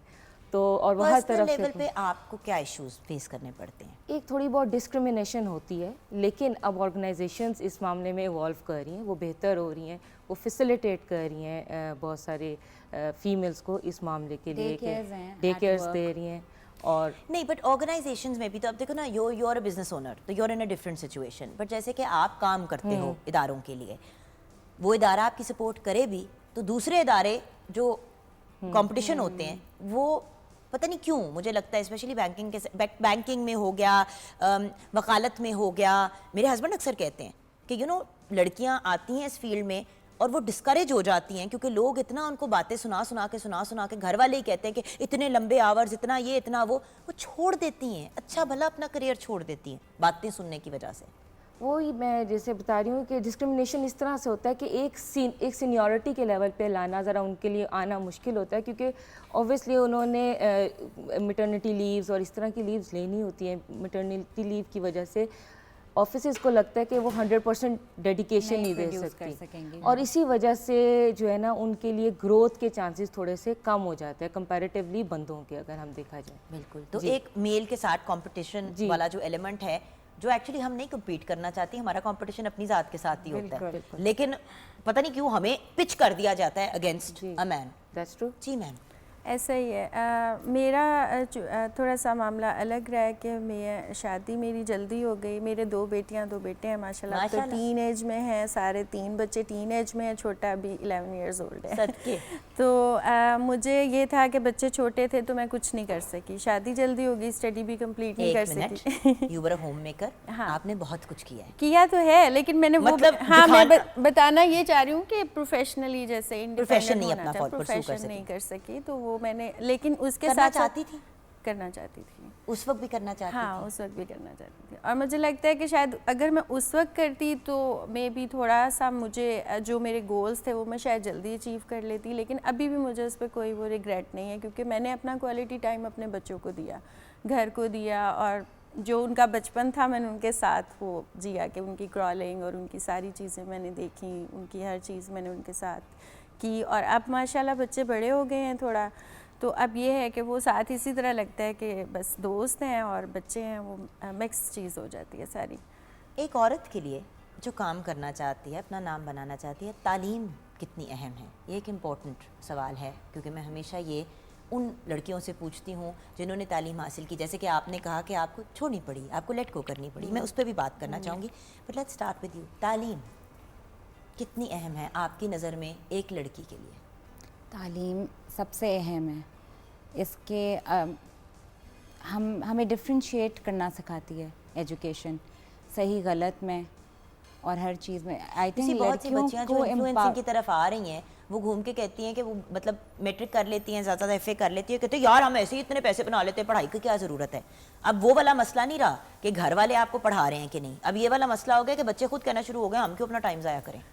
जी Exactly. तो जिसकी रह गई मैं उससे पूछना चाहती हूँ, I am going to come to you about that. नहीं, वो आई थिंक बहुत इम्पॉर्टेंट है और पेरेंट्स को इन्फोर्स करनी चाहिए। अब बिकॉज बच्चे अब इंस्टाग्राम की लाइफ है, देयर ओन बॉसेस, तो आई थिंक अब पेरेंट्स को थोड़ा इन्फोर्सिंग हैंड रखना चाहिए। मैं बहुत चेक बैलेंस रखती हूँ, I want to prepare him for a better institution, तो मैं बस उसके पीछे लगी रहती हूँ। और मुझे मेरी सास जो हैं वो कभी, या दादी सास, वो बोल देते हैं कि हाथ हौला रखें, हाथ हौला रख पुत्र, इट्स ऑल राइट, लेकिन I think it's very important.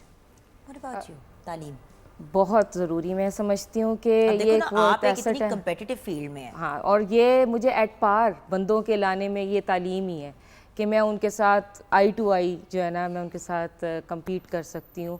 और एजुकेशन जो है आपका विजन ब्रॉड करती है। जैसे आप टिकटॉकर्स या इन्फ्लुएंसर्स की बात कर रही थी, इनको अब देखो टिकटॉक का कितना बूम आया। हाँ, अब टिकटॉक बैठ गया ना, मैं यही मतलब सोचती हूँ। Comparatively in the sense that अब क्योंकि रील्स आ गई हैं तो टिकटॉक जरा बैक एंड पे आ गए, थिंग्स चेंज। और ये चीज़ इस तरह से कि आप अगर अपनी एजुकेशन छोड़ के उस टाइम ब्रेक लगा के दूसरी चीज़ों में पड़ जाओगे तो इवेंचुअली आपकी वो जो गैप है वो उधर ही रहेगा, वो ख़त्म नहीं होना।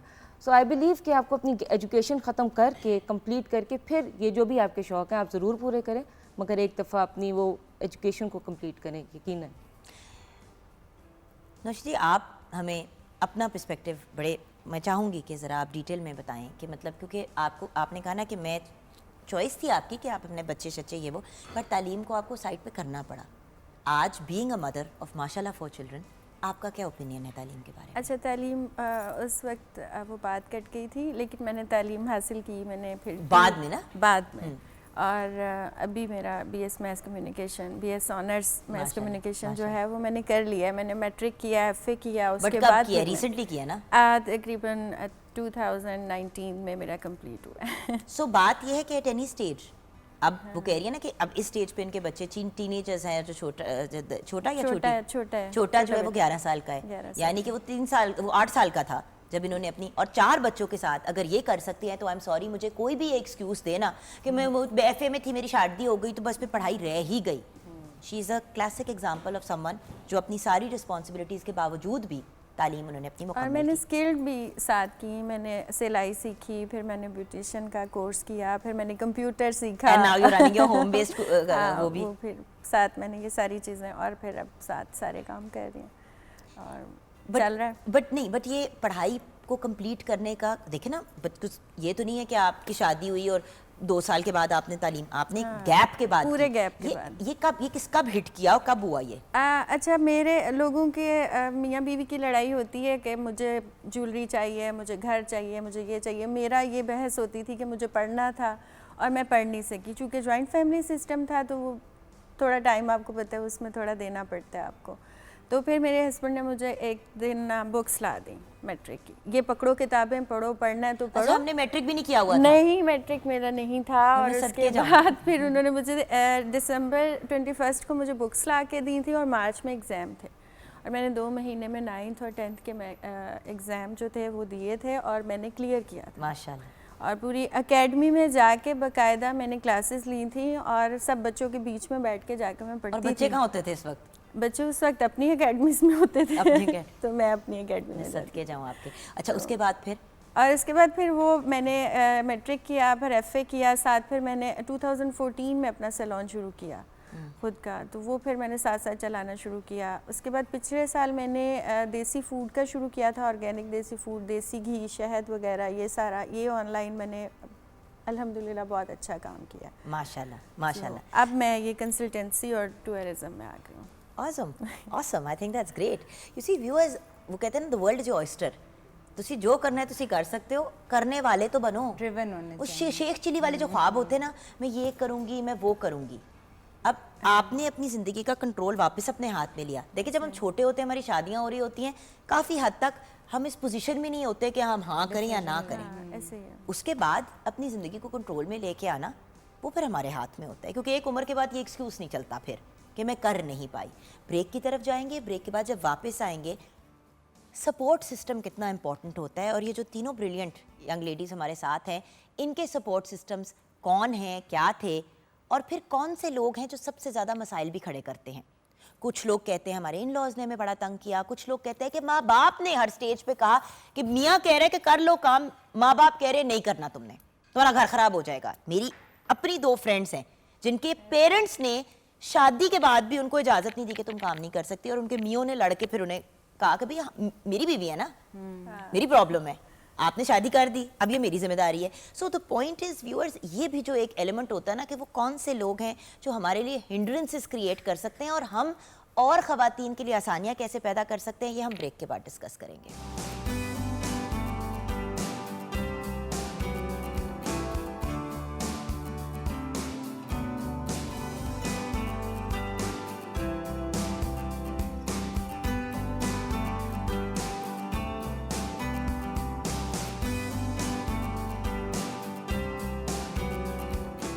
Welcome back from the break viewers.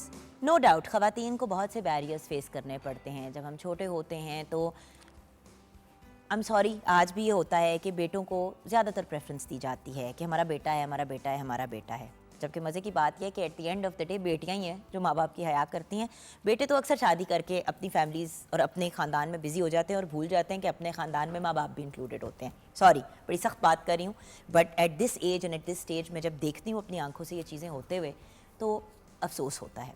फिर जब बच्चियाँ बड़ी हो जाती हैं तो उनके करियर्स को बनाने के बजाय सबसे ज़्यादा फोकस इस बात पे होता है कि पढ़ाई वढ़ाई इसकी छोड़ो, इसकी शादी करो। अच्छा, शादी हो गई, उसके बाद मतलब अपना घर कोई नहीं होता, पहले माँ बाप का घर होता है, फिर आपका अपने हस्बैंड का घर होता है, फिर अगर खुदा ना खास्ता वहाँ कोई इशू हो जाए तो आप भाई के ऊपर डिपेंडेंट हो जाते हैं, और इवेंचुअली जो है आप बेटों पे अपने डिपेंडेंट हो जाते हैं। इंडिपेंडेंट न जाने क्यों नहीं होने देते, जबकि खुदा न खास्ता अगर कोई बात हो जाए, कभी कभी अल्लाह ना करे डेथ भी हो जाती है, आदमी छोड़ के चला जाता है और एक और फैमिली बना लेता है और मुड़ के देखता भी नहीं है, उस वक्त फिर औरत क्या करे? तो क्या औरत को इंडिपेंडेंट करना और इतना स्ट्रॉन्ग करना कि भाई चाहे वो होम मेकर भी हो, कल को अपने बच्चों को पढ़ने के लिए कहें तो वो ये तो ना घूम के कहना कि मामा आपने तो FA तक नहीं किया हुआ, आप किस मुँह से मुझे कह रही हैं, क्योंकि बच्चे आजकल इतने हो गए हैं हार्श। सो जहाँ बैरियर्स हैं वहाँ पे कुछ ऐसे लोग भी हैं जो बहुत सपोर्ट करते हैं। So since we have 3 success stories with us, इनसे जानते हैं कि रिदा, आपको सबसे ज़्यादा किसने सपोर्ट किया और इनकरेज किया आपकी इस जर्नी में? टू बिगिन विथ, जब मैंने ये देखा कि ज्वेलरी डिज़ाइनिंग अब अवेलेबल है पाकिस्तान में, इस तरह कोर्स है, तो माई mother stood by me, she said तुमने ये ही करना है, तब फैशन का पूरा 80-90 बच्चे फैशन में जा रहे थे. Then she stood by me, she said you do it, yeah you will see कि दिस विल फ्लॉरिश. और तब आई थिंक हार्डली 7-8 का बैच था. So my mother stood by me there. And after I got married, मेरा husband और मेरी mother in law, सास, उन्होंने मुझे बहुत सपोर्ट किया. Because of them I think I am sitting here, I am able to give you and this place time, my work time. जैसे कि अभी यहाँ बैठे हुए हो, बिल्कुल. तो आपकी मदर इन लॉ बिल्कुल. Is watching your son. बिल्कुल बिल्कुल. इवन खाना पीना, व्हेन आई गो, जब मैं घर वापस जाऊंगी तो एवरीथिंग विल बी सॉर्टेड. तो एक सुपरविजनरी इंसान उधर है मौजूद.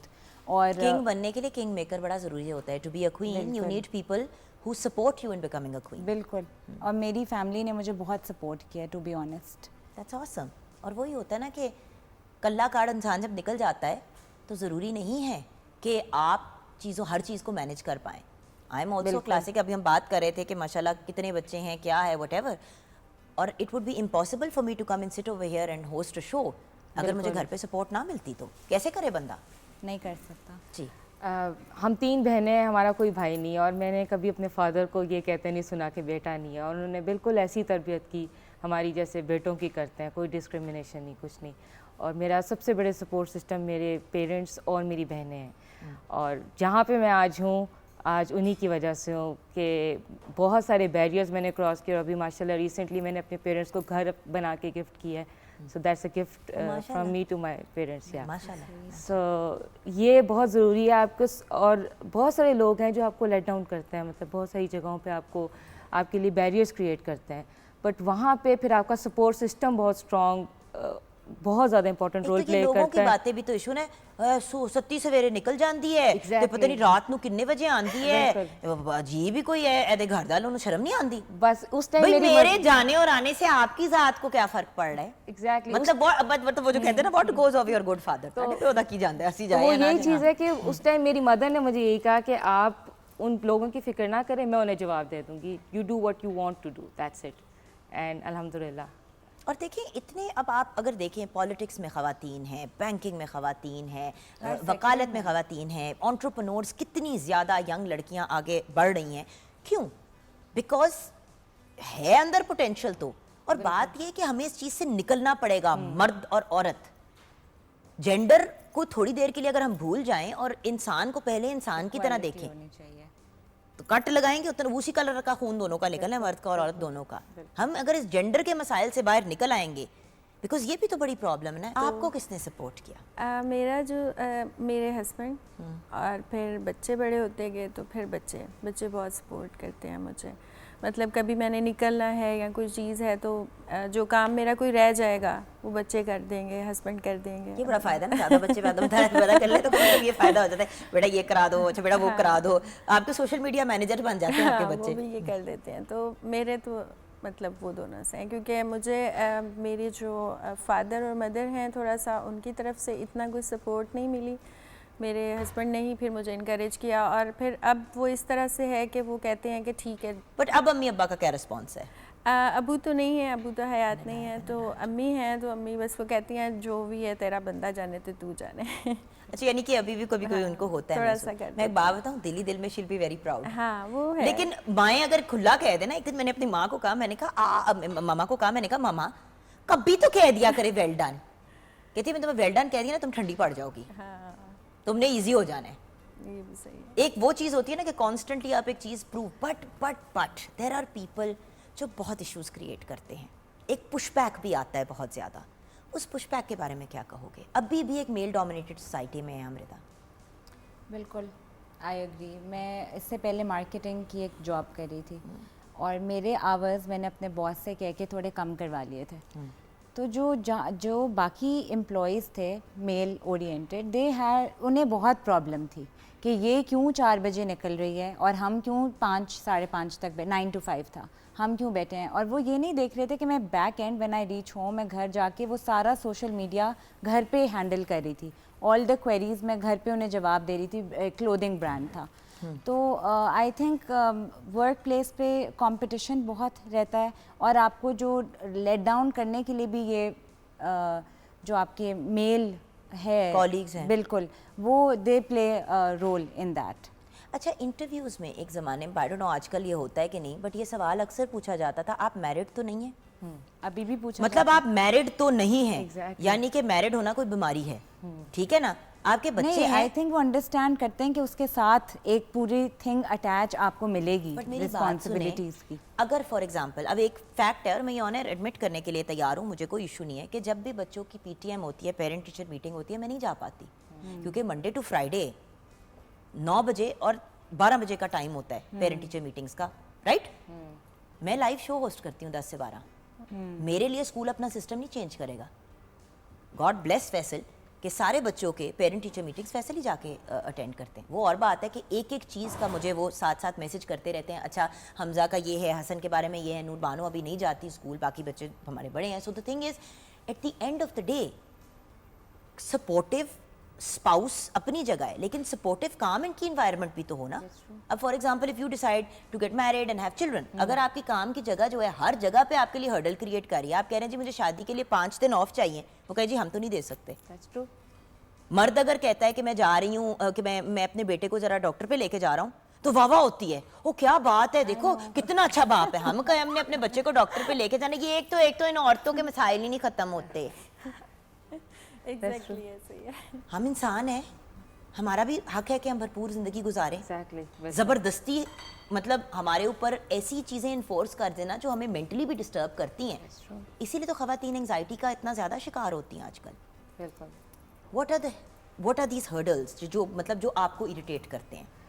यही एग्जैक्टली जैसे आपने डिस्कस किया कि जो आपकी इवन समटाइम्स कलीग्स जो होते हैं वो आपके लिए बहुत ज़्यादा प्रॉब्लमेटिक होते हैं। ये छोटी छोटी बातों देखो, पे एक नैग हरासमेंट का करना। एलिमेंट है जिसको हम बिल्कुल नहीं टच कर रहे, और मुझे नहीं समझ आ रही कि हम क्यों नहीं कर रहे, क्योंकि पाकिस्तान टेलीविज़न नेटवर्क एक ऐसी जगह है जहाँ पे ख़वातीन की प्रोटेक्शन के लिए बाकायदा दस कमिटीज़, अगर कोई इशू होता है you can immediately call and से कि जी मेरा ये प्रॉब्लम है, और बहुत बादअब अंदाज में आपकी जो है प्राइवेसी को मद्देनज़र रखते हुए उस मामले को रिजॉल्व किया जाता है। तो मैं इसलिए ये बात करना चाहती हूँ कि एक ये भी तो होता है ना कि लोगों के फजूल कमेंट्स। तो हरेसमेंट में इवन अब अपने घर से निकलो और वो इतना नॉर्मल हो गया उन लोगों के लिए कमेंट करना कि उनको फील ही नहीं होता कि वो बाउंड्री क्रॉस कर रहे हैं। ये इवन लुक्स भी जिस तरह से बंदे देखते हैं समटाइम्स दैट्स वेरी प्रॉब्लमेटिक। नहीं, आई एम सॉरी, हमें फील होता है जब मुझे हमें हर स्टेज पे फील होता है, बिकॉज़ इंसान ऑब्जेक्टिफाइड फील करता है। Exactly. और बिल्कुल बात ये कि करता है। देखें, बट पता है ना कि आपकी अगर होगा। एक मेल से मीटिंग है और वो अंदर एंटर होता है और आप उसे घूम के कहते हैं आप बड़े अच्छे लग रहे हैं, जी उसको बुरा लगेगा ना, and he will be a bit like, या वो सोचेगा कि आप फ्लर्ट कर रहे हो। तो जब हम कहीं एंटर होते हैं और एक मर्द हमें घूम के कहता है आप बड़ी अच्छी लग रही हैं, भाई मैं आपके पास, हमारी एक बिजनेस मीटिंग है, मेरी अपीयरेंस पे कमेंट करने की आपको क्या जरूरत है? प्रोफेशनल डिकोरम के बाहर है ये चीज, बिल्कुल है। Right? So my point is, ये जो हम बाउंड्रीज क्रॉस कर जाते हैं ना, इन्हीं की वजह से अनफॉर्चुनेटली बहुत से पेरेंट्स जो हैं वो अपनी बेटियों को बाहर नहीं भेजना चाहते। बिल्कुल इस तरह बिल्कुल बिल्कुल। हेजिटेट करते हैं वो। और फिर आप अगर रिएक्ट करो तो वो चीज़ भी एक आपको बैकलैश आता है, या आपको कि ये थी ऐसी या है ही खातून ऐसी। तो ये एक बड़ा जजमेंटल जो है ना, जो हमारे सोसाइटी का एक रवैया है खातून की तरफ की, औरत ही ख़राब है, बंदा इज़ ओके। सो ये बड़ा प्रॉब्लम करता है। बट इसमें मैं रिक्वेस्ट करूंगी माओं से कि अपने बेटों को ऐसे रेज करें कि वो औरत की हया और उसकी रिस्पेक्ट करना जाने। ये एक बड़ी सिंपल सी चीज़ है कि हम हमारे बेटे अगर आके किसी लड़की के बारे में कमेंट करते हैं तो हम बड़े खुश होकर सुनते हैं कि अच्छा ये, आई एम सॉरी, बट अगर बच्ची जो है वो घर से बाहर निकल रही है काम के लिए वटेवर, तो हम उसको 10 करोड़ चीज़ें कह रहे होते हैं कि बेटा कपड़े ठीक पहन के जाना, ये करना वो करना। ऑब्वियसली ढंग के कपड़े पहन के काम पे जाना चाहिए, हम नहीं कह रहे कि फजूल चीज़ें कोई करे, बट अगले को ज़िंदगी जीने दें। अगर आप अगलों को कॉन्स्टेंटली कंस्ट्रिक्ट करेंगे तो हम प्रोग्रेस कैसे करेंगे? इन्हीं पर सोचते रहेंगे, then there is no tomorrow. मैंने इसी चीज़ पर अपने घर से ये चीज़ शुरू की है कि हम दूसरों को बाद में नसीहत करें, लेकिन पहले घर में। तो मेरे बेटे हैं 2 और 2 बेटियां हैं, और वो बिल्कुल उनमें कोई वो फ़र्क इक्वल नहीं, हिसाब है, इक्वल हैं वो बिल्कुल। किसी को हाथ उठाने की इजाज़त नहीं है एक दूसरे पे, बच्चों को बदतमीज़ी की बहनों के साथ इजाज़त नहीं है, ना बहनों को भाइयों के साथ है। मतलब ठीक है आर्ग्यूमेंट्स होते हैं, लेकिन वो आर्ग्यूमेंट्स आपके उसमें रहने चाहिए। ये नहीं है कि आप हाथ चलाएं, तो इसमें ये बच्चों को नहीं, और बेटों को मैं ख़ास तौर पे कहती हूँ कि जो जितनी रिस्पेक्ट आपने अपनी माँ को या बहन को देनी है, इतनी ही आपने घर से बाहर वाली खातून को देनी है। अगर आप अपनी बहन पे आज हाथ उठाएंगे तो कल ला महला आपके अपनी बीवी पे भी उठा सकते हैं, क्योंकि आपको रोका नहीं गया, आपको टोकते नहीं हैं। तो वो जब टोकना वाला सीन आपके घर से शुरू हो जाएगा तो मेरा ख्याल है फ़र्क पड़ना शुरू हो जाएगा। आप औरत की इज़्ज़त करना जब सिखाते हैं, बच्चे को सिखाते हैं कि गुज़रने वाली जो खातून है उसकी उसी तरह आपने इज़्ज़त करनी है, भले वो लड़की है, बच्ची है, जैसे भी है। तो अगर बेटा घर से सीख लेगा, मेरा नहीं ख्याल कि फिर बाहर सोसाइटी में जाके वो इस तरह की कोई चीज़ करे जो एम्बेरसमेंट का बायस बने। ये जो हम एक बात अक्सर कहते हैं ना, लड़कियों का ये काम नहीं है या लड़कियों को ये करना चाहिए, you see, जब हम ये बातें घर पे कहते हैं हमारे बच्चे सुनते हैं और वो वही करेंगे और जो वो गॉसिप, सुनेंगे। और जो खवातीन बैठ के गॉसिप कर रही होती है आपस में, आए हाय उसको देखे ऐसे तैयार होके काम पे जाती है, पता नहीं उसका मियाँ उसे कुछ, ये चीज़ें भी जो है ना एक नेगेटिविटी क्रिएट करती हैं। बिल्कुल। जितनी बातें हम बोल बोल के नेगेटिविटी क्रिएट करेंगे उतनी वो बढ़ती और चली बच्चा जाएगी। देखने से ही सीखता है ना, घर में अगर बच्चे हैं तो वो उसी से सीखेंगे। अच्छा, अब यहाँ पे बिकॉज हमने अपनी गुफ्तगू को क्लोजिंग की तरफ लेके जाना है, तो क्योंकि हमारी शेफ़ भी पढ़ भी रही हैं और काम भी करती हैं, तो बेटा आपसे भी मैं जानना चाहूँगी कि what is your perspective on working women? मेरा पर्सपेक्टिव ये है कि एज अ वर्किंग वूमेन आपको आजकल काम करना चाहिए अपनी स्टडी के साथ साथ। एक तो आपको सेल्फ सपोर्टिव होना चाहिए, आपका सेल्फ कॉन्फिडेंस गेन होता है। अब जैसे कि आपकी अम्मी आया करती थी ऑलमोस्ट डेली शो पे आपके साथ, फिर मैंने उनको ये बात आपके सामने ही समझाई थी कि आप टेंशन ना लें, हमारी बच्ची है, डोंट वरी अबाउट इट, क्योंकि ऑब्वियसली यंग बच्ची जब होती है, थोड़ी सी अगर हम वर्क एनवायरनमेंट्स भी कंड्यूसिव करेंगे तो थोड़ा सा काम करना और ज़िंदगी गुजारना आसान हो जाएगा, और आपका एक्सपोजर भी बढ़ता है इससे, और थोड़ा सा सेल्फ हैंडलिंग भी इम्पोर्टेंट होती है। So you think young age पे जब लड़कियां एक सर्टेन स्टेज पे पढ़ाई के पहुंचती हैं, they should do a little bit of work. बिल्कुल। किचन में क्या हालात है? हमारी गार्लिक ब्रेड भी है तैयार और अल्फ्रेडो पास्ता भी। भाई आज हमारे पास होम शेफ एक हैं, उनको हमने चखाना ज़रूर है, उनकी भी फीडबैक हमने ले ली है। खैर आप तो देसी चीज़ें अपनी बनाती हैं, बट हमारा ज़रा थोड़ा गोरा स्टाइल देसी खाना आप ट्राई करके बताइए। ओके, फाइनली आप लोगों का पैगाम for all the women and main जो आपको देख रहे हैं, आप क्या कहेंगे? मैं ये कहना चाहूँगी कि औरतों का फाइनेंशियली इंडिपेंडेंट होना बहुत ज़रूरी है, और जो औरतें अपने लिए काम कर रही हैं, अपने घर के लिए काम कर रही हैं, और जो घर में भी हैं वो भी काम कर रही हैं, आई थिंक वो ज़्यादा टफ़ काम है जिसके आवर्स ही नहीं है कोई। तो I think it's very important, हमें इस सोसाइटी में हमारी population is more than the main, तो हमें उनके शाना बशाना खड़े होके उनके साथ काम करना चाहिए, और छोटी मोटी हर्डल्स जो हैं वो they are part of the game now. तो वो चैलेंज, मैंने एक स्पीच बहुत अच्छी कभी रिसेंटली सुनी थी कि if you want to be successful तो ये मत सोचें कि वो एक बहुत कंफर्टेबल पोजीशन है। तो ये जब मैं सोचती हूँ ना, every challenge becomes easy for me. तो अगर आपने कुछ अचीव करना है, आपके गोल्स हैं जैसे नौशी के थे, तो आप you have to be independent and you have to think कि आपने उन्हें खुद ही किस तरह अचीव करना है। Nobody is going to help you. Support system ज़रूर होता है, लेकिन कदम आपने ही पहला उठाना है। जिस तरह छोटा सा बच्चा भी खुद ही क्रॉल करना शुरू करता है, आप ज़बरदस्ती नहीं उसे करा सकते। So you have to make that first step yourself. जी, मैं रूमी के कोट से शुरू करूँगी कि what you seek is seeking you. तो अगर आप पहला कदम उठाएंगे, आप जब तक खुद एफर्ट नहीं करेंगे और कोशिश नहीं करेंगे तो तब तक मंजिल आपके सामने नहीं आएगी। आप सिर्फ एम करके नहीं बैठ सकते, you have to take first step. और फाइनेंशियली इंडिपेंडेंट होने के बाद आप बहुत सारी मंजिलें और बहुत सारी जो एक कॉन्फिडेंस आता है फाइनेंशियल इंडिपेंडेंस के बाद हर खातून के अंदर, और वो उससे डिसीजन मेकिंग उससे बहुत उसकी स्ट्रॉन्ग होती है। और इसी तरह की हमें ख़वातीन चाहिए। हमारी डेवलपिंग इकॉनमी है, हमें ऐसी ख़वातीन चाहिए जो मर्दों के शाना बिशाना रह के काम करें। और जैसे कि आपने भी, आपकी ऑर्गेनाइजेशन भी लोन्स देती है और इस तरीके से करती है, सो ख़वातीन, एंड बाय द वे अगर इनसे आपने रब्ता करना है, हमारी तीनों जो एंटरप्रेन्योर्स हैं, एनी ऑफ देम, तो आप हमें कांटेक्ट कीजिएगा, हम आपकी इन्फॉर्मेशन जो है उन तक प्रोवाइड कर देंगे, वो आपको उस हिसाब से कांटेक्ट कर लेंगे। You know, if you are interested in designing, you need little bit of guidance, I am sure that you will be happy to help people out. अगर लोन से रिलेटेड किसी ने बात करनी है, कन्फ्यूजन है, ज़रूर ज़रूर, स्पेशली मैं रिक्वेस्ट करूँगी ख़वातीन, ट्रांसजेंडर, यूथ, मर्द हजरात भी ज़रूर, बट अगर है तो एंड अगर वायबल आपके पास बिजनेस प्लान होगा तो इंशाल्लाह हाँ आपको बिल्कुल, support बहुत मिलेगी। ज़्यादा प्रमोट करिए गवर्नमेंट इस चीज़ को, लोन्स देने को, और एसएमईज़ को बहुत ज़्यादा प्रमोट करिए। तो प्लीज़ अगर आप चाहते हैं कि इसमें कुछ लोन लेना चाहते हैं, गाइडेंस के लिए मैं हमेशा अवेलेबल हूँ।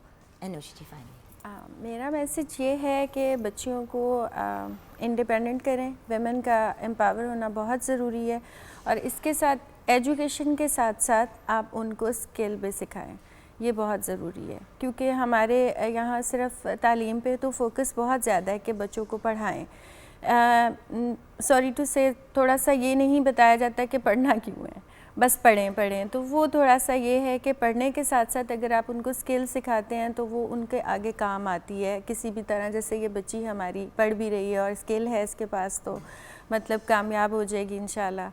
तो और साथ में ये है कि औरत को जो है सिर्फ आप जिन्स नहीं, एक इंसान समझें, और बराबर पे अगर आप दोनों मिलकर काम करते हैं तो गाड़ी के दो पहिए जो हैं वो ज़्यादा अच्छे चल सकते हैं, बजाय एक लड़क के चलता रहे।